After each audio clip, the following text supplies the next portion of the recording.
Student, आपने देखना शुरू कर दिया है most important educational channel mathematics study circle. ये चैनल मैथमेटिक्स सब्जेक्ट के लिए प्रोवाइड किया गया है। इस चैनल के माध्यम से आप क्लास 11 क्लास 12 के मैथ को पढ़ सकते हैं, मैथ को सीख सकते हैं। खैर, दूसरी बात कि अब आप इंटरमीडिएट एग्जामिनेशन के लिए अगर आप प्रिपेयर हैं तो बहुत ही कम समय बच गया है आपकी तैयारी के लिए, और ऐसे में फास्ट रिवीजन होना ज़रूरी है। आज इस वीडियो के माध्यम से आप रिलेशन और फंक्शन के मोस्ट इंपॉर्टेंट ऑब्जेक्टिव क्वेश्चंस को देख लीजिए। इसमें आपको सॉल्यूशन भी मिलेगा, यानी कि हम इसमें सॉल्यूशन भी बताएंगे कि कैसे उस ऑब्जेक्टिव का सॉल्व आप कर सकते हैं। ऐसा नहीं है कि एक का या 2 का बी 3 का सी, ऐसा नहीं बताने वाले रहे। आपको कंप्लीट इसके सारे ऑब्जेक्टिव का सॉल्यूशन भी इस वीडियो के माध्यम से मिलेगा। अपने आप को टेस्ट करने के लिए आप चाहे तो वीडियो को पॉज करके और आंसर निकाल लें, और आंसर निकालने के बाद मिला करके देखें कि आपका सही हो रहा कि नहीं, और हमें कमेंट करके आप जरूर बताना कि आपका कितना ऑब्जेक्टिव सही आता है। तो चलिए शुरू करते हैं। आज का जो पहला सवाल है वो आप देख सकते हैं और देख भी लिए होंगे कि यदि संक्रिया मतलब ऑपरेशन, और ऑपरेशन को अक्सर हम लोग ओ या फिर स्टार से सूचित करते हैं। तो यदि संक्रिया ओ इस प्रकार परिभाषित है कि A O B, O for operation, A operation B 3a + b से परिभाषित है, तो 2 ऑपरेशन 3 ऑपरेशन 5 का मान कितना होगा, ये आपका सवाल है इसमें। तो सबसे पहले हम 2 ऑपरेशन 3 का मान निकालेंगे। ऑपरेशन को समझने का भी प्रयास करें स्टूडेंट कि 3a + b है, यानी अगर एक संख्या का ऑपरेशन दूसरे संख्या के साथ करना है तो इसमें सबसे पहली बात कि पहली संख्या में 3 से गुना करना है, और यहाँ है आपका 2 ऑपरेशन 3 निकालना। तो पहली संख्या में 3 से गुना करके दूसरी संख्या को जोड़ना है, यही यहाँ स्टार का मतलब है। तो दूसरी संख्या है 3, इसमें आप जोड़ दीजिए। तो 2 3 जा 6, यानी 2 × 3 6, 6 3 9। तो ब्रैकेट का मान आया आपका 9, और फिर आपका 9 ऑपरेशन 5 किया गया है। तो पहली संख्या में गुना करना है 3 से, तो 9 × 3 = 27 + 5 यानी हो गया 32। तो स्टूडेंट, इस क्वेश्चन का आंसर होगा 32, यानी ऑप्शन नंबर बी इसका राइट है। चलिए अब आगे की ओर बढ़ते हैं। दूसरा सवाल स्टूडेंट, यहाँ पे यदि set A = 1, 2, set B = A, B, C, तो A से B में फलनों की कुल संख्या क्या होगी।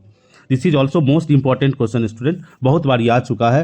ए से बी में कितने फंक्शन, कितने फलन परिभाषित होंगे। तो कुल फलनों की संख्या का स्टूडेंट एक फॉर्मूला होता है जिसे आपको याद रखना होगा कि अगर पहला सेट में m एलिमेंट्स है, सेकेंड सेट में n एलिमेंट्स है, तो नंबर ऑफ जो फंक्शंस होता है, कुल फलनों की संख्या होती है स्टूडेंट, वो n का पावर m होता है। तो n आपको यहाँ पर 3 अवयव दिया हुआ है 3, और पहला सेट में अवयवों की संख्या है 2, तो 3 का पावर 2 यानी कि 9। इस क्वेश्चन का आंसर स्टूडेंट होना चाहिए 9, यानी ऑप्शन नंबर ए आपका सही है। अगला सवाल है स्टूडेंट, ए में 2 अवयव है, बी में 3 अवयव है, तो ए से बी में एक फलनों की कुल संख्या कितनी होगी, कुल संख्या आपको बताना है। तो एक फलनों की संख्या का भी स्टूडेंट सूत्र होता है NPM, P माने परम्यूटेशन, N माने सेट बी में अवयवों की संख्या, और M का मतलब है सेट ए में अवयवों की, बी में अवयवों की संख्या, सॉरी ए में होगा ना। तो इसमें देखिए 3 अवयव है सेट बी में, तो 3p2, p फॉर परम्यूटेशन है, तो 3p2 का वैल्यू निकालेंगे स्टूडेंट, तो 3 फैक्टोरियल बाय 3 - 2 1 फैक्टोरियल, और 3 फैक्टोरियल का मान होता है 6। इस सवाल का आंसर होगा 6, यानी ऑप्शन नंबर ए सही है। ओके, चलिए अगला सवाल देखिए क्या है। अगला सवाल है स्टूडेंट कि ए ऑपरेशन बी अगर AQ + BQ है, जो कि प्राकृत संख्या में परिभाषित है, क्योंकि कोई भी बाइनरी ऑपरेशन, कोई भी द्विआधारी संक्रिया एक सेट से परिभाषित होता है, वो यहाँ पर ऑपरेशन का संकेत है। तो देखो AQ + BQ, तो आप जानते हैं स्टूडेंट कि AQ + BQ अगर A ऑपरेशन B है, तो B ऑपरेशन A क्या होगा, BQ + AQ। और सच बात तो यह है स्टूडेंट कि ये दोनों मान बराबर है, दोनों मान बराबर है स्टूडेंट। इसका मतलब क्या हुआ कि A ऑपरेशन B वही है जो B ऑपरेशन A है, और ऐसा अगर ऑपरेशन में होता है स्टूडेंट तो उसको कहते हैं बाइनरी ऑपरेशन, तो है ही, वो क्रम विनिमय है, आई मीन कम्यूटेटिव है। तो ये ऑपरेशन कम्यूटेटिव है। अब सहचर्य है या नहीं, इसको भी जांच आप कर सकते हैं कि A operation B operation C का मान निकाल लीजिए। तो A ऑपरेशन B होगा A³ + B³, और इसका ऑपरेशन निकाल लीजिएगा C के साथ, तब फाइनल आंसर आएगा AQ + BQ, तो है ही पहला नंबर, इसका होल क्यूब और प्लस C³। और जब A operation B operation C यानी कि B और C को साथ करके करेंगे तो उसका मान बराबर नहीं आएगा। यानी स्टूडेंट फाइनली हम लोग ये देख रहे हैं कि A operation B operation C बराबर नहीं आ रहा है A operation B operation C के, इसलिए ये सहचर्य नहीं है। सहचर मतलब साथ रखने से मान अलग अलग आते हैं, एसोसिएटिव नहीं है। इसका फाइनल आंसर होगा कि यह संक्रिया क्रम विनिमय तो है लेकिन सहचर नहीं है, यानी ऑप्शन नंबर बी सही आपका। चलते हैं अगले सवाल की ओर। यानी इसी तरह आपको इस वीडियो के माध्यम से सॉल्यूशन भी मिल रहा है। ध्यान से देखिए, सभी समझ में आ जाएगा, आप सीख लेंगे तो एग्जाम में बेहतर से बेहतर कर पाएंगे। समुच्चय ए में अवयव है 3 गो, ए बी और सी, बी में भी अवयव है 1 2 3 और ये फलन दिया हुआ है, यानी ए का प्रतिबिंब 1 है, बी का प्रतिबिंब 2 है और सी का भी प्रतिबिंब 2 है। स्टूडेंट देख लीजिए, यानी बी और सी दोनों का प्रतिबिंब 2 ही है। इसका मतलब ये हुआ कि प्रतिबिंब अलग अलग नहीं है, और जब प्रतिबिंब स्टूडेंट अलग अलग नहीं होता है तो वो एकैक फलन नहीं होता है, और जो एकैक फलन नहीं होता है स्टूडेंट उसको अनैक फलन कहते हैं, मेनी वन फंक्शन। दूसरी बात स्टूडेंट, सेट बी का प्रत्येक अवयव यानी 1 2 3 प्रतिबिंब नहीं बना है, 3 किसी का भी प्रतिबिंब नहीं बना है। इसका मतलब स्टूडेंट ये भी हुआ कि यह आच्छादक फलन नहीं है, तो इसका फाइनल आंसर हुआ अनैक अनाच्छादक फलन, अनैक अनाच्छादक। और जो आच्छादक नहीं होता है ना स्टूडेंट, उसी को अंतःक्षेपी यानी इंग्लिश में इनटू फंक्शन कहते हैं। इसका फाइनल आंसर हुआ मेनी वन इनटू फंक्शन, यानी अनैक एवं अंतःक्षेपी फलन है ये स्टूडेंट। ओके, शायद आप भी सही लगा लिए होंगे। आगे क्वेश्चन नंबर 6, इसमें संक्रिया को स्टार से सूचित किया गया जो 2a + b से परिभाषित है, इसका वैल्यू कह रहा है। आप कुछ देर पहले देखे थे वो 3a + b था, इसमें 2a + b है, यानी पहली संख्या में 2 से गुना करके दूसरी संख्या को जोड़ना है। तो 2 स्टार 3 का मतलब होगा 2 × 2 + 3, तो 2 दूनी 4 + 3 हो जाएगा 7, और 7 स्टार 4 निकालना है स्टूडेंट। फिर पहली संख्या में 2 से गुना करना है तो हो जाएगा 14 + 4 यानी कि 18। इसका सही आंसर होगा option number A. Question number 7, किसी समतल में सभी रेखाओं के समुच्चय में आर यानी संबंध लंब होने के संबंध हैं, तो संबंध आर क्या है? ये स्टूडेंट कई बार आपके एग्जाम में आ चुका है, संभावना है, मोस्ट प्रोबेबल क्वेश्चन आपके लिए है आने वाले एग्जाम के लिए। तो लंब होना सिर्फ और सिर्फ सममित संबंध है। इसको आप ऐसे समझो कि अगर एक रेखा लंब है दूसरे रेखा पर, तो ये भी आप कह सकते हैं कि दूसरी रेखा लंब होगी पहली रेखा पर, यानी ये सममित है। दूसरी बात ये भी मैं बता दूं कि क्यों ये स्वतुल्य नहीं है। स्टूडेंट स्वतुल्य ये इसलिए नहीं है क्योंकि प्रत्येक रेखा अपने आप पर लंब नहीं होती है। इसका आंसर होगा ऑप्शन नंबर सी। अगला सवाल है आपका कि समुच्चय ए दे रखा है 1 2 3 से कुल कितने भिन्न भिन्न संबंध परिभाषित किए जा सकते हैं। मतलब स्टूडेंट इसमें आपको एक इंफॉर्मेशन चाहिए कि किसी सेट से कुल संबंधों की संख्या कितनी होती है। Number of total relations that can be defined from a set and that is given by 2 n square where n stand for number of elements in the set, यानी कि उस समुच्चय में अवयवों की संख्या कितनी है उसका वर्ग। इसमें स्टूडेंट 3 अवयव है तो 3 का वर्ग 9 हो जाएगा, तो 2 का पावर 3 का पावर 2 यानी 2 का पावर 9 और 2 का पावर 9 इसका सही आंसर होगा, यानी 512। ऑप्शन नंबर ए सही है। आगे आप देख लीजिए क्वेश्चन नंबर 9, एक संबंध ये फलन है ए से बी में परिभाषित, ये एकैक भी और आच्छादक कब होगा। स्टूडेंट याद रखना कि सेट ए से सेट बी में अगर कोई फलन परिभाषित है तो एकैक और आच्छादक दोनों I mean 1 1 और 1 2 दोनों तभी होगा जब दोनों में सेम नंबर ऑफ एलिमेंट्स होगा, यानी दोनों में अवयवों की संख्या समान होगी, तभी सेट ए से बी में जो फलन परिभाषित किया होगा वो एकैक भी होगा और आच्छादक भी होगा। इसके स्टूडेंट इसका सही आंसर है सी। क्वेश्चन नंबर 10 में क्या है स्टूडेंट कि एक सेट है जिसमें 1 2 3 अवयव है दिख रहा है। सेट बी में भी 4 अवयव है, 2 है 5 है 10 है 17 है। फलन दिया हुआ fx = x² + 1। इसके बारे में पूछा गया ये फलन कैसा होगा, एकैक अंतःक्षेपी होगा या एकैक आच्छादक होगा या अनैक अंतःक्षेपी या फिर अनैक आच्छादक होगा। स्टूडेंट आप ये चेक कर सकते हैं। सबसे पहले f1 का मान निकाल लीजिए, 1 का वर्ग जोड़ 1 होगा यानी 2, 1 का प्रतिबिंब आ गया 2, फिर इसी तरह से 2 का प्रतिबिंब निकालिए, 2 का वर्ग यानी 4 जोड़ 1 5, और जब 3 का निकालिएगा तो 3 का वर्ग जोड़ 1 यानी 10 आएगा। ठीक है, यानी प्रतिबिंब 2 आएगा 5 आएगा 10 आएगा, 2 5 10 2 5 10 ये आएगा। तो आप ये देख रहे हैं ना कि सेट ए के प्रत्येक अवयव का प्रतिबिंब अलग अलग बन रहा, 2 बन रहा, 5 बन रहा, 10 बन रहा। और जब सेट ए से सेट बी में जितने भी अवयव हैं सबका प्रतिबिंब अलग अलग बनता है स्टूडेंट, उसको एकैक फलन कहते हैं। एकैक फलन ये होगा। अब देखिए आपकी सेट बी का प्रत्येक अवयव प्रतिबिंब बना है? नहीं बना है। 17 नहीं बना है, सिर्फ 2, 5, 10 ही अवयव बना है, 17 छूट गया है, यानी ये आच्छादक नहीं है। तो क्या है? अंतःक्षेपी। इसका फाइनल आंसर होगा एकैक अंतःक्षेपी, ए ऑप्शन। अगला नंबर है 11 का। सेट ए में 2 एलिमेंट है 5 और 6, तो कुल कितने बाइनरी ऑपरेशन परिभाषित हो सकते हैं? ये जो नंबर ऑफ है ना, number of functions, number of relations, number of binary operations, ये सब स्टूडेंट जरूर याद रखना, कोई ना कोई क्वेश्चन निश्चित रूप से आता है। तो बाइनरी ऑपरेशन की संख्या स्टूडेंट होती है n to the power n square, n to the power n square. आप में 2 एलिमेंट है n, तो 2 का पावर 2 स्क्वायर आई मीन 4, और 2 का पावर 4 होता है 16, यानी कुल द्विआधारी या द्विचर संक्रियाओं की संख्या होगी 16। ऑप्शन नंबर सी इसका सही है। अब देखिए क्वेश्चन नंबर 12 है, सेट ए मालूम है, सेट बी मालूम है, ए से बी में एक फलन है और x + 5 से उत्पादन होता है। मतलब 1 का प्रतिबिंब 6 होगा, 2 का प्रतिबिंब 7 होगा और 3 का प्रतिबिंब 8 होगा।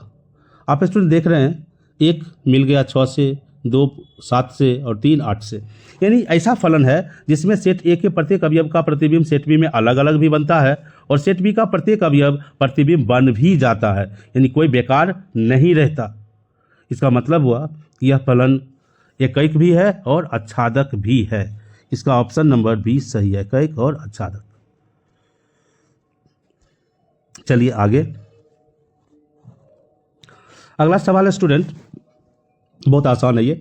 एन ए 3, यानी ए में अवयवों की संख्या 3 है, बी में अवयवों की संख्या 2 है, ए क्रॉस बी में कुल कितने अवयव होंगे? तो सीधी सी बात होती है, इसके एलिमेंट को इसके एलिमेंट से मल्टीप्लाई कर दो, नंबर ऑफ एलिमेंट आ जाएगा आपका। 3 × 2 हो गया 6, यानी ए क्रॉस बी में अवयवों की संख्या होगी 6। अब जो ये क्वेश्चन है ये आपको द्विचर या द्विआधारी संक्रिया पर आधारित है कि 2 * 3 का मान क्या होगा। यानी आप x के जगह पर 2 रख दीजिए, y के जगह पर 3 रख दीजिए, इसका मान हो जाएगा। तो 1 + 12x, तो 12x के जगह पे 2 रखना है आपको, तो 12 दूनी 24 प्लस xy कितना है? तो 2 × 3 6, 24 6 30 1 31, इसका सही आंसर होगा ए 31।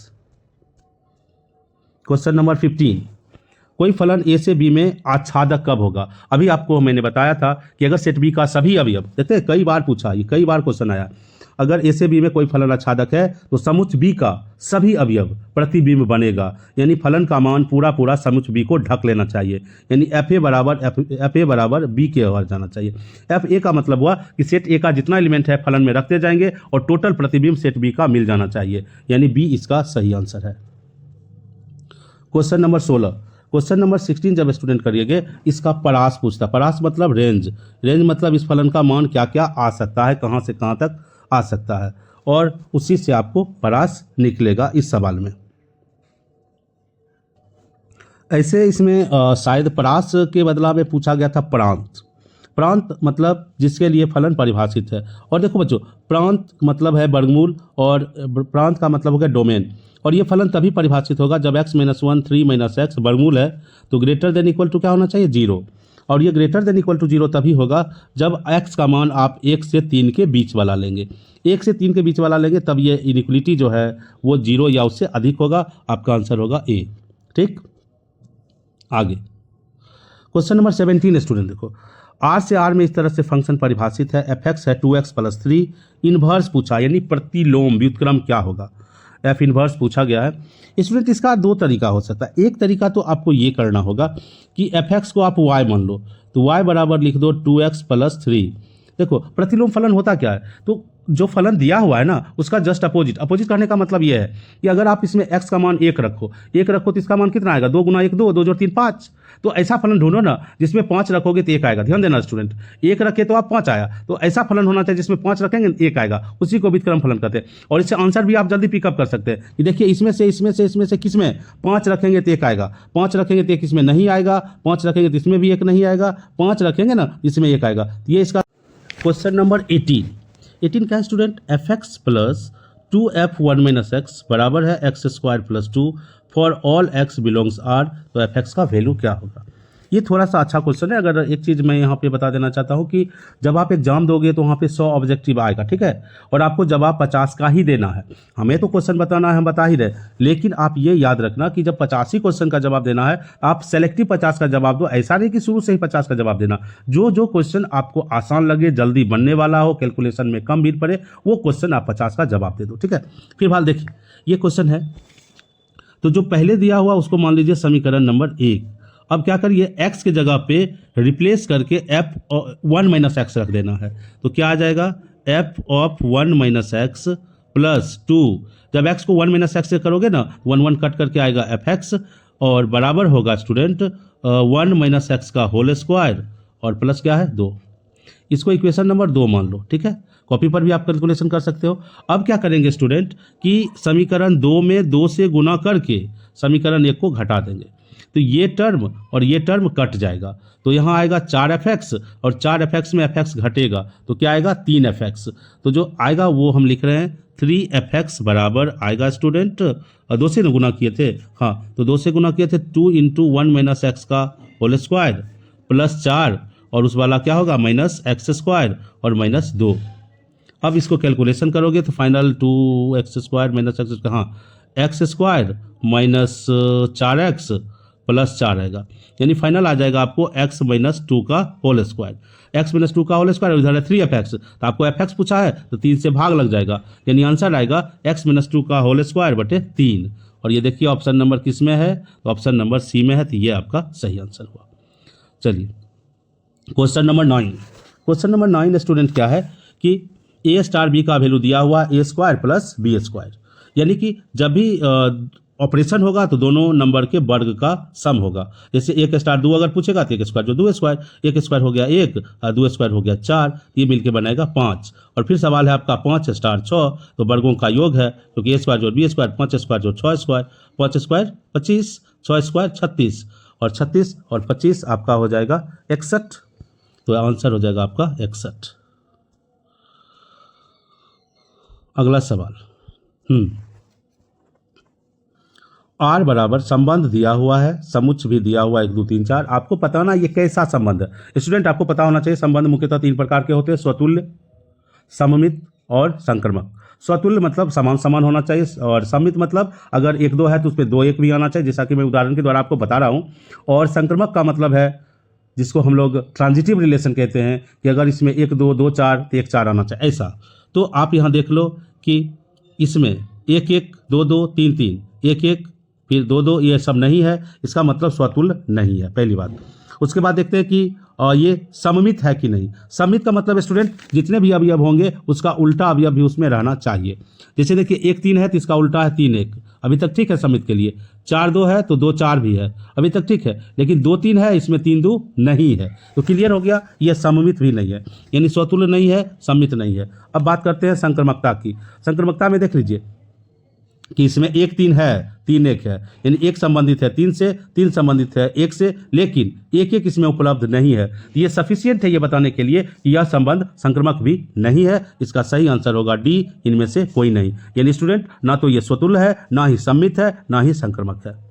अब आगे अगला क्वेश्चन है स्टूडेंट, क्वेश्चन नंबर 21 कि एक फंक्शन है आर से आर में, यानी वास्तविक संख्या से वास्तविक संख्या में परिभाषित है, जहां पे fx बराबर है 5x + 4। इससे जस्ट पहले ही आपको बताए हैं कि इसका इन्वर्स निकालना बहुत आसान है। कैसे, एक तो एक उपाय है कि आप 1 इसमें रखिए, 1 रखते हैं तो इसका मान आता है 5 जोड़ 4 9। अब देखिए इसमें से किस में x के जगह पे 9 रखने पर आपका 1 आएगा, तो 9 इसमें रखिएगा तो 9 - 5 4, 4 बटे 4 1, इसमें 1 आ रहा है, इसमें 1 नहीं आएगा, इसमें 1, 9 में से 4 घटेगा तो 9 में से 4 घटेगा तो 5, यहाँ पे 9, 9 में से 5 घटेगा 4। यहाँ पे 2 बात हो रही है, दोनों में से कोई एक आंसर होगा। इसको निकालने का स्टूडेंट क्या प्रोसेस है वो देख लीजिए कि 5x + 4 को आप मान लीजिए y, जैसा कि पिछले क्वेश्चन में भी बताया था मैं।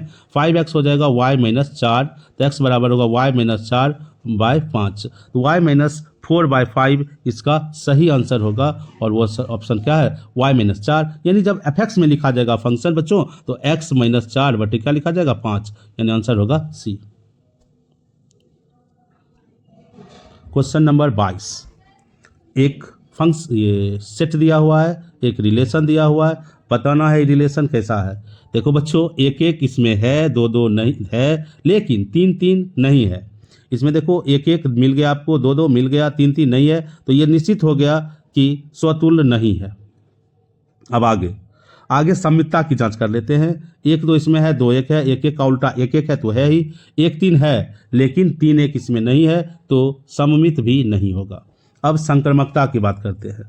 संक्रमकता में देखना होगा स्टूडेंट कि एक दो, दो से शुरू होने वाला एक दो यहाँ तक ठीक है, एक तीन, तीन से कोई शुरू ही नहीं हो रहा है। अच्छा स्टूडेंट, अब पकड़ में आ गया। यहाँ देखो, दो एक इसका अवयव है तो दो एक से संबंधित है, दो एक से संबंधित है, फिर एक तीन से संबंधित है। ये संक्रमक तभी होता जब दो तीन से संबंधित होता, लेकिन इसमें दो तीन उपलब्ध नहीं है, दो तीन मौजूद नहीं है, इसलिए संक्रमक भी नहीं होगा। इसका भी आंसर होगा स्टूडेंट कोई नहीं, ना तो ये स्वतुल्य है, ना ही सम्मित है, ना ही संक्रमक है। क्वेश्चन नंबर स्टूडेंट 23 फिर से द्विधाधीन संक्रिया पर आधारित सवाल है। 4*5 यानी बाइनरी ऑपरेशन का क्वेश्चन है। ए के जगह पर आप 4 रख दीजिए, बी के जगह पर 5 रख दीजिए, आंसर आ जाएगा। तो 3 गुना 4 हो गया आपको 12 और 4 गुने 5 हो गया 20, 20 12 32 और 32 में से 2 घटा दीजिए 30, इसका आंसर होगा 30। क्वेश्चन नंबर 24 में देखिए स्टूडेंट, ए बी दिया हुआ ऐसा है कि ए बराबर b-2 है, बी 6 से बड़ा है, तो संबंध कैसा होगा, इसमें से कौन सा अवयव इसमें आ सकता है, वैसा है कि नहीं। तो देखिए, सबसे पहले b का वैल्यू 6 से ज़्यादा होना चाहिए, यानी कि दूसरा अवयव का मान 6 से ज़्यादा होना चाहिए, तो सभी में 6 से ज़्यादा दिया हुआ है। दूसरी बात, ए का मान, प्रथम का मान दूसरका से 2 कम होना चाहिए, तो 6 8 में 2 का अंतर है, 2 4 में है, लेकिन 6 से 3 अवयव नहीं होगा, 7 में 2 का अंतर नहीं है, नहीं होगा, ये भी नहीं होगा। आपका आंसर होगा 6,8, यानी 6,8 इस संबंध का अवयव होगा। देखिए क्वेश्चन नंबर 25, अच्छा क्वेश्चन है। एक अतिरिक्त नहीं है, अरिक्त है, अरिक्त मतलब अवयव है, उसमें गलती से प्रिंट हो गया। तो एक अरिक्त समुच्च ए पर परिभाषित संबंध जो n अवयवों को रखता है, यानी कि समुच्च ए में अवयवों की संख्या n है, तो कुल संबंधों की क्या संख्या होगी। यही स्टूडेंट आपको मैंने बोला था कि कुल संबंधों की संख्या होती है 2 का पावर n², और ऑप्शन नंबर डी आपका सही है। आगे question number 26, sine square theta का पीरियड क्या है। याद रखना स्टूडेंट, साइन थीटा और कॉस थीटा का जो आवर्तकाल यानी पीरियड होता है 2π, लेकिन जब साइन स्क्वायर थीटा आएगा और कॉस स्क्वायर थीटा आएगा तो उसका पीरियड होगा π। इसका सही आंसर है स्टूडेंट बी। अब आया कंपोजिशन ऑफ फंक्शन से क्वेश्चन सवाल स्टूडेंट। तो f(x) मालूम है, g(x) मालूम है, तो GOF का मतलब स्टूडेंट g फंक्शन है आपका f(x) का। जी फंक्शन क्या है, f(x) का। अभी तक आपको वीडियो अच्छा लगा हो तो ज़रूर से ज़रूर इस चैनल को सब्सक्राइब कर लीजिए, क्योंकि ऐसे ही क्वेश्चंस हम कराएंगे जो आपके फ्यूचर में 4 चांद लगा देंगे, ठीक है। तो आप इसमें बने रहिए। तो फंक्शन का कंपोजिशन निकालना है। g ऑफ f(x) का मतलब है स्टूडेंट f(x) को आप रिप्लेस कर दीजिएगा g में रख करके।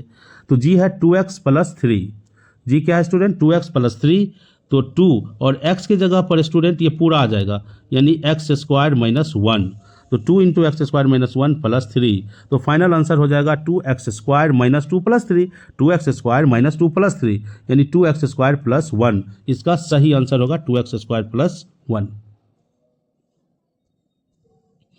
क्वेश्चन नंबर 28, एक फंक्शन है a से b में परिभाषित, दूसरा फंक्शन है g b से c में परिभाषित, ये एकैक फलन है। तो जब याद रखना स्टूडेंट ये एकैक फलन है तो GOF a से c में जो परिभाषित होगा वो भी एकैक फलन ही होगा। इसका सही आंसर होगा ए। 29 नंबर क्वेश्चन है कि किसका प्रतिलोम होता है, मतलब स्टूडेंट कौन सा ऐसा फंक्शन है जिसका प्रतिलोम परिभाषित होता है। स्टूडेंट याद रखना से उसी फंक्शन का प्रतिलोम परिभाषित होता है जो एकैकी के साथ साथ आच्छादक भी है, यानी एकैक और आच्छादक दोनों है, उसी का प्रतिलोम परिभाषित होता है। इसका सही आंसर होगा एकैक और आच्छादक, यानी ऑप्शन नंबर बी। और चलिए क्वेश्चन आगे की ओर बढ़ाते हैं। क्वेश्चन नंबर 30 में पहुंचे हम लोग। 30 में सेट ए है जिसमें 3 अवयव है 1 2 3, तो ए से ए परिभाषित सभी एकैक फलनों की संख्या कितनी होगी। अगर सेम से सेम में पूछा जाए स्टूडेंट तो एकैक फलनों की संख्या उतनी ही होगी जितना जितना आच्छादक फलनों की संख्या होगी, और वो होगा n फैक्टोरियल। ये तभी स्टूडेंट एप्लीकेबल होगा जब सेम नंबर ऑफ एलिमेंट्स होगा, यानी a से a में या b से b में परिभाषित हो। तो 3 फैक्टोरियल होगा इसका आंसर, यानी 6। इसका सही आंसर होगा डी, ऑप्शन नंबर डी, मतलब 6। एक क्वेश्चन है, एफ दिया हुआ है, आपको इसका परास यानी रेंज पूछ रहा है, यानी इसका मान कहां से कहां तक जाएगा, ये इस सवाल में आपको पूछा गया है स्टूडेंट।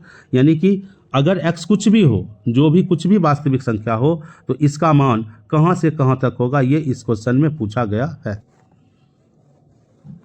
यहाँ पे स्टूडेंट ये देख लीजिए कि जो पूछा गया है यहाँ पर रेंज, तो इसको बनाने के लिए सबसे आसान उपाय ये लग रहा है कि x² प्लस x प्लस 1 करके आप अलग अलग भाग दे दो। इसमें भी भाग होगा x² प्लस x प्लस 1 से, इसमें भी x² प्लस x प्लस 1 से भाग दे दोगे, ये 1 हो जाएगा। यानी फाइनल आपका क्या, 1 plus 1/x² plus x plus 1। यानी इतना तो तय हो गया कि इसका जो मान होगा 1 से अधिक होगा। अब 1 से अधिक कहाँ तक जाएगा, 1 से अधिक वहाँ तक जाएगा जब ये मैक्सिमम होगा, और ये बच्चों मैक्सिमम तब होगा जब ये सबसे कम होगा। और x² प्लस x प्लस 1 का सबसे कम मान हो जाएगा आपको बोले तो 4/3। ऐसे इसका सबसे कम मान होगा 3/4, और ये जब 3/4 1 में 3/4 से भाग देंगे तो आएगा 4/3 इसका मिनिमम वैल्यू, यानी सबसे ज़्यादा ये लाइफ में होगा तो 4/3 होगा। और उस समय इसका मैक्सिमम वैल्यू होगा, तो मैक्सिमम वैल्यू आपका हो जाएगा यहाँ पर 1 + 4/3, तो 3 + 4 7/3। तो इसका सही आंसर होगा, थोड़ा सा मिसप्रिंट है इस क्वेश्चन में, 1 से लेकर 7/3 तक इसका मान होगा, 1 से 7/3 तक इसका रेंज होगा। वो भी क्लोज्ड इंटरवल होगा, ये 0 तो नहीं होगा, 1 से हमेशा ज़्यादा होगा, ओपन होगा, और 1 नहीं होगा तो 7/3 नहीं होगा, तो 7/3 से थोड़ा सा कम। इसका फाइनल आंसर हो जाएगा आपको स्टूडेंट 1 से लेकर के 7/3 तक, क्योंकि 7/3 से ये आगे नहीं जा सकता, क्योंकि 1/समथिंग है, और 1/समथिंग ज़्यादा बढ़ेगा नहीं। चलिए आगे चलते हैं। ये क्वेश्चन कई बार आया है, बहुत ही इंपॉर्टेंट स्टूडेंट। f(x) दिया हुआ, f(f) पूछ रहा है। देखिए f(f) का मतलब है f(f(x) का फंक्शन है, यानी f में आप f(x) रख दीजिए तो आंसर आ जाएगा। ये थोड़ा सा इंपॉर्टेंट और थोड़ा सा टफ क्वेश्चन है। तो 3 - x है ना, x के जगह पर आप f(x) रखिए, और f(x) का पावर हो गया 3 और पूरा का पावर हो गया 1/3। ओके, अब आप अपने कॉपी में भी रफ कर सकते हैं। अब f(x) का पावर 3 जब निकालेंगे ना स्टूडेंट, f(x) का पावर 3 कर दीजिएगा, तो 3 और 1/3 कट करके 3 - x³ आएगा ब्रैकेट के भीतर। आप कॉपी में कर लीजिए, 3 फिर कट जाएगा, आएगा x³ और x³ का पावर आएगा 1/3, और x³ का पावर 1/3 मतलब x। इसका सही आंसर होगा option number D. Question number student 33, लिखा हुआ वास्तविक संख्याओं के समुच्चय में संबंध छोटा है। याद रखना स्टूडेंट, छोटा है या बड़ा है, कैसा संबंध है। तो छोटा है इसका मतलब 1 इसमें नहीं आएगा, क्योंकि 1 से छोटा नहीं है, 2 नहीं आएगा, ये सब नहीं आएगा, तो स्वतुल्य नहीं होगा। संक्रमक होगा, क्यों संक्रमक होगा स्टूडेंट, क्योंकि अगर इसमें 1 2 आएगा, 2 3 आएगा, तो 1 3 जरूर आएगा, मतलब 1 2 से छोटा है, 2 3 से छोटा है, इसलिए 1 3 से छोटा होगा, तो संक्रमक होगा। सममित नहीं होगा, क्योंकि अगर 1 2 से छोटा है तो 2 1 से छोटा नहीं होगा। इसका सही आंसर होगा संक्रमक, यानी कि बी। क्वेश्चन नंबर 34, आर यानी कि संबंध दे दिया है, पूछ रहा है कि कैसा संबंध। तो कई बार आ चुका स्टूडेंट, पहले भी था। अब देख लीजिए, 2 2 है, 3 3 है, 1 1 अगर यहाँ पर है तो ये संबंध स्वतुल्य हो जाएगा। उसके बाद आप ये देखिए कि 2 3 है, 3 2 है, 2 2 भी है, 3 1 है, 1 1 है, 3 1 भी है। अगर हम यहाँ 1 लिखते, थोड़ा सा मिसप्रिंट है यहाँ पर, 1 ले लेते हैं। अब चेक कर लेते हैं संबंध कैसा है। स्वतुल्य है, बिल्कुल सही हो गया, स्वतुल्य है। अब देखते सभी का उल्टा है कि नहीं। 2 3 है, 3 2 है, हाँ उल्टा है। 3 1 है, 1 3 है इसमें, ओके, 1 3 इसमें नहीं है, तो सममित नहीं है, अभी तक स्वतुल्य है। तो तुल्यता भी नहीं होगा। तुल्यता इसलिए नहीं होगा स्टूडेंट क्योंकि ये सममित ही नहीं है। अब बात आती है संक्रमक और स्वतुल्य पर, तो दोनों में दोनों ऑप्शन तो होगा नहीं, एक ही ऑप्शन होगा, तो आपका आंसर होगा स्वतुल्य। क्वेश्चन नंबर 35, मान लिया a बराबर 1 2 3 पर एक संबंध है। 1 2 2 छूट गया थोड़ा सा, तो इसको अभी छोड़ देते हैं। तो एक राशि में कौन सा अवयव शामिल किया जाए ताकि परिणामी संबंध संक्रमित हो जाए तो प्रिंट करने वालों ने यहाँ पे अवयव नहीं दिया, इस क्वेश्चन को हमें स्टूडेंट स्किप करना होगा। चलिए क्वेश्चन नंबर 36, 1 2 3 1 2 2 1 को शामिल करते हुए कितने तुल्यता संबंध परिभाषित हो सकता है स्टूडेंट। ये बहुत ही अच्छा क्वेश्चन है कि कितने तुल्यता संबंध होंगे जिसमें 1 2 और 2 1 रखना ही है। स्टूडेंट इसमें क्या करना है, सबसे पहले देखो A क्रॉस A में कुल कितने अवयव होंगे, 9 गो अवयव होगा। और जब आप तुल्यता संबंध बनाओगे तो उसमें 1 1 2 2 3 3 तो रखना ही है, एक कन्फर्म है। उसके बाद 1 2 को कहता है शामिल करने के लिए, 2 1 को भी कहता है शामिल करने के लिए। अब हमारे पास 1 2 3 4 5 अवयव आ चुका है, 9 अवयव में 4 अवयव बाकी है और आपको कहता है कितना तुल्यता संबंध बनाए जा सकते हैं। अभी चेक करिए तुल्यता संबंध है या नहीं। तो बिल्कुल यह एक तुल्यता संबंध है, यानी इक्विवेलेंस रिलेशन है, क्योंकि 1 1 2 2 3 3 ठीक है, 1 2 है 2 1 है तो 1 1 होना चाहिए भी है। यह एक हो गया जो कि स्मॉलेस्ट तुल्यता संबंध है जिसमें 1 2 2 1 को रखा गया है। अब बचा हुआ अभी अब कौन कौन है, 1 3 है मेरे पास जो अभी नहीं लिए हैं, 3 1 है वो भी नहीं लिए हैं, 2 3 लिए हैं नहीं लिए हैं और 3 2 नहीं लिए। आप 1 3 को लाइए इसमें, अगर 1 3 को लाइएगा तो 3 1 साथ साथ आ जाएगा, क्योंकि आपको सममित भी होना है। अब चेक करिए ये तुल्यता है कि नहीं। आपको याद दिला दूं, एक तुल्यता संबंध हम लोगों ने बना रखा है। अब इसमें देख लीजिए स्टूडेंट क्या क्या स्थिति है। 3 1 इसमें आ रहा है, 1 2 भी इसमें आ रहा है। ध्यान से सुनिए, 3 1 आ रहा, 1 2 आ रहा, तो संक्रमक होने के लिए 3 2 को आना होगा और 3 2 मेरा बचा हुआ है तो 3 2 को भी लाइएगा। 3 2 जैसे ही आएगा तो 2 3 भी आएगा, क्योंकि संक्रमक और समतुल्य ये सममित दोनों बनना है। इस प्रकार 9 अवयव आ जाएगा दूसरका में, यानी कुल तुल्यता संबंधों की संख्या मात्र 2 होगी। यानी इसका सही आंसर होगा स्टूडेंट ऑप्शन नंबर सी। बहुत ही अच्छा क्वेश्चन था। अब उसी तरह से देख लीजिए 37 नंबर, आपको खुद छोड़ देते हैं, आप जरूर अच्छा क्वेश्चन, इसलिए हमें उम्मीद है बहुत स्टूडेंट बना के बताएंगे। आप कमेंट करके बताना कि 1 2 और 1 3 को शामिल करना है तो कितने संबंध ऐसे परिभाषित हो सकते हैं जो स्वतुल्य सम्मित तो होना चाहिए लेकिन संक्रमक नहीं होना चाहिए। हमें आपके कमेंट का इंतजार रहेगा और अगर कमेंट करते नहीं बना तो फिर हम बता भी देंगे। अगला सवाल इसके परिभाषा पे बेस्ड है कि fx1 बराबर fx2 अगर मानने से x1 बराबर x2 आता है तो यह फंक्शन कैसा होगा। बच्चों यह फंक्शन 1 1 होगा, यानी एक फलन होगा। ठीक है, क्वेश्चन नंबर 39, ए से बी में अंतःक्षेपी कब होगा। याद रखना, जब मैं बताया था इससे पहले कुछ ही देर इसी सेशन में कि वो आच्छादक तभी होगा जब एफ ए बराबर एफ बी होगा, लेकिन अंतःक्षेपी करना है तो एफ ए बराबर एफ बी नहीं होगा। ये तो होता ही नहीं है, ये होता ही नहीं है, यानी एफ ए जो होगा वो सेट बी का प्रॉपर सबसेट होना चाहिए। ये सही आंसर है। फिर छोटा सा स्टूडेंट क्वेश्चन यहाँ पर है कि आर से आर में एक फंक्शन एफ एक्स बराबर एक्स स्क्वायर, ये कैसा फंक्शन है। स्टूडेंट देखो, रियल से रियल में है तो आप -1 रखोगे तब इसका प्रतिबिंब 1 आएगा, 1 भी रखोगे तब भी 1 ही आएगा, यानी 2 एलिमेंट का सेम इमेज आ रहा है, इसलिए ये इंजेक्टिव नहीं होगा।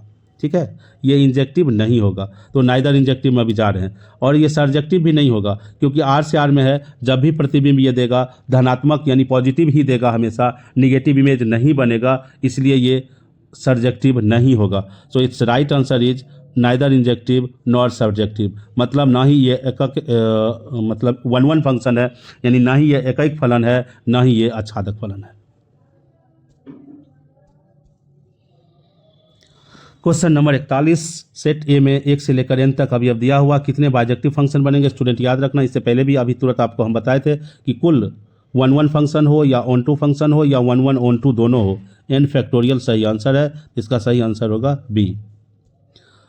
इन्वर्स निकालना आप सीख चुके होंगे स्टूडेंट, यहाँ भी इन्वर्स पूछ रहा है तो सबसे आसान है कि आप 3x - 4 बराबर y मान लो, फिर 3x बराबर होगा y + 4, यानी y + 4/3 आपका आंसर होगा। तो y को x लिख दो तो x + 4/3 इसका प्रतिलोम होगा, यानी ऑप्शन नंबर ए सही है। अब अगला क्वेश्चन है स्टूडेंट, क्वेश्चन नंबर 43। मैं चाहता हूँ टोटल ऑब्जेक्टिव बता ही दूँ ताकि आपको दिक्कत ना हो। ये क्वेश्चन रिपीट किया गया है कि आर से आर में एक फंक्शन है, वो इन्वर्स कब संभव है। तो इन्वर्स उसी फंक्शन का संभव होता है स्टूडेंट जो एकैकी भी होता है और आच्छादक भी होता है। इसका सही आंसर होगा सी। क्वेश्चन नंबर 44 ए में है 1 2 3, तो निम्नलिखित में से कौन सा फंक्शन प्रतिलोम नहीं प्राप्त होगा? स्टूडेंट उसी का प्रतिलोम प्राप्त नहीं होगा जो एकेकी और आच्छादक नहीं होगा। 1 का 1, 2 का 2, 3 का 3, 30 का तो सही है। 1 का 2, 2 का 1, 3 का 1, ये फंक्शन ऐसा है जो एकेकी आच्छादक नहीं है, इसलिए यही सही आंसर है, इसका प्रतिलोम प्राप्त नहीं होगा। ठीक है स्टूडेंट, तो इस तरह से मैंने इतना क्वेश्चन का प्रैक्टिस कराया। उम्मीद करता हूं आपको क्वेश्चन समझ में आए होंगे और मैं ये भी उम्मीद करता हूं कि आप आगे और जारी रखेंगे। इसके साथ जो दूसरा टॉपिक होता है रिलेशन फंक्शन के बाद, वो टॉपिक है इन्वर्स ट्रिगोनोमेट्रिक फंक्शन। तो स्टूडेंट हम दूसरे वीडियो में लाएंगे इन्वर्स ट्रिगोनोमेट्रिक फंक्शन का मोस्ट प्रोबेबल ऑब्जेक्टिव क्वेश्चंस। अगर आपको चाहिए तो जरूर कमेंट करके ये लिखना कि सर हमें ज़रूरत है इन्वर्स ट्रिगोनोमेट्रिक फंक्शन के ऑब्जेक्टिव क्वेश्चंस की, तो मैं ज़रूर इसको अपलोड करूँगा। तो पढ़ते रहिए, खुश रहिए, धन्यवाद।